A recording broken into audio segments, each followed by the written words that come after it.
Assalamu Walaikum. Hello friends, how are you? Welcome back to my another video.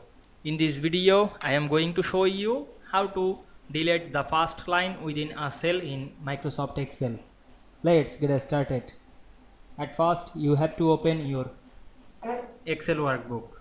Then we want to delete the first line within a cell. At first, we can see here two lines into this cell. Now I am select the cell and double click to this cell, and we can see here show the cursor. Now I am select the first line, click and drag on our mouse. You can delete this, press backspace on our keyboard, then click outside. We can see we delete the first line within a cell easily. I hope you enjoyed my video. Please like, comment, share and subscribe my channel. Thanks for watching.